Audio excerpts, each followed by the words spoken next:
मैंने रब को देखा था साहब जी, सच में मैंने रब को देखा था अपनी इन गुनाहगार आंखों से साहब जी। वो हिसाब किताब करने आया था, फीका सुबह सुबह ही मिलने आ गया था और आज ये कैसी बातें कर रहा था साहब जी। कल काम से घर आ रहा था, स्टेशन पर पहुंचा, गाड़ी 1 घंटा लेट थी। मैं वहीं बेंच पर ही बैठकर इंतज़ार करने लगा। वहां एक 17-18 साल की लड़की भीख मांग रही थी। शक्ल सूरत से किसी तरह भी भीख मांगने वाली नहीं लगती थी। जाने क्या मजबूरी उसे सड़क पर ले आई थी। साफ महसूस होता था कि वो पहली बार घर से बाहर निकली है। उसके चेहरे पर बहुत बेबसी थी साहब जी। इतने में एक आदमी, एक मेरे और आप जैसे आदमी ने साहब जी उसको चंद रुपए पकड़ाए और पकड़ाते हुए उसके हाथ को छू लिया। साहब जी मैं वहाँ बैठा देखता रहा। मेरे सामने कई मर्द आए और इसी किस्म की हरकतें करते रहे, आवाज़ें कसते और उसके जिस्म को मुख्तलिफ तरीक़ों से छूते या छूने की कोशिश करते। वो बेचारी चादर में छुपने की कोशिश करती साहब जी। चादर का बस नहीं चलता था कि चार दीवारी बन जाती। मैंने चादर के बैन सुने साहब जी। मैंने चादर को चीखें मार मार कर लड़की के साथ रोते देखा। एक शख्स ने तो हद ही कर दी। क्या उनकी इससे ज़्यादा तजलील मुमकिन हो सकती है? मेरे सामने मेरी गुड्डी खड़ी थी साहब जी।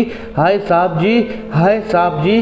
फीका रो रहा था, बहुत ज़ोर से रो रहा था। उसका रवां रवां आहो फुका कर रहा था। इस कदर बेचैन मैंने उसे पहले कभी नहीं देखा था।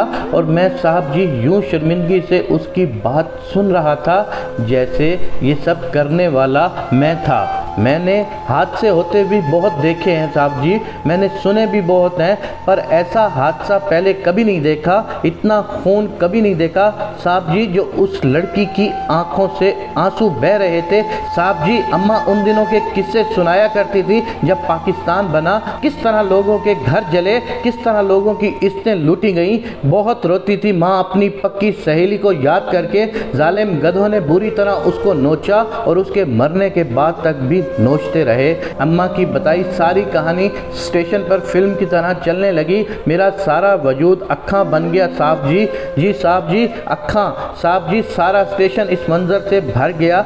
चीखें थीं, तूफान था, लाशें थीं साहब जी। इतने घाव थे मेरे जिस्म पर कि पिंडा नीलो नील खूनो खून हो गया। फीका रोता जा रहा था और कहता जा रहा था। मैं और बख्शू उसके लफ्ज़ों की उंगलियां थामे उसके साथ उन लम्हों में चले जा रहे थे, गोया मर रहे थे। जहाँ बल्ब थे वक्त के नेज़े की आई पर जिस्म और रूह को धरे हम सब फीके के साथ वतन की खातिर जिस्मों जान पर लगे घाव खाने वालों को देखकर रो रहे थे। फीका बोलता जा रहा था साहब जी। मैं छोटा सा था, एक बारी जब मैंने केला खाकर छिलका सड़क पर फेंक दिया तो अम्मा ने मुझे बहुत डांटा। छिलका उठाकर पल्लू में बांध लिया और फिर रो पड़ी। कहती थी पुत्र वतन को गंदा मत करना, बड़ी कुर्बानियाँ दी हैं हमने इसकी खातिर। साहब जी मुझे अम्मा की बातें कभी समझ में नहीं आती थीं, अब उसके जाने के बाद उसकी हर बात समझ आने लगी है साहब जी। अम्मा की आँखों में छुपा वो दर्द अचानक मेरे दिल में भर गया। अम्मा, वतन, लड़की, दर्द और हवस के रंगों से मिलकर एक बहुत भयानक तस्वीर बनी थी। एक लम्हे में वो तस्वीर हर गली महरे में लटकी नजर आने लगी। मेरा वतन गंदा हो रहा था साहब जी और दर्द तेज से तेज तक मेरे दिल की रगें तंग होकर बंद होने लगी थी साहब जी। वो लड़की वहीं मौजूद थी, उसके हाथ में रोटी का एक टुकड़ा था और वो बुरी तरह रो रही थी। मैंने पुकारा बेटी। उसने चौंक कर अजीब नज़रों से मेरी तरफ देखा।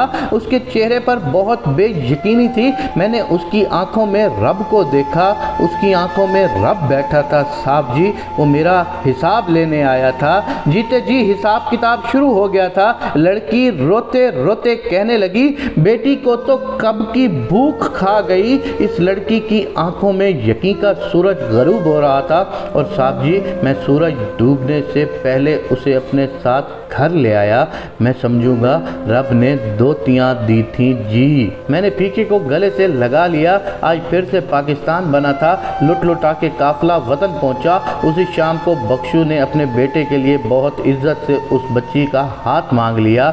आज फीके की बेटी का निकाह है। फीके ने सारा गंद अपने पल्लू में बांध लिया था। उसने वतन को गंदा होने से बचा लिया था।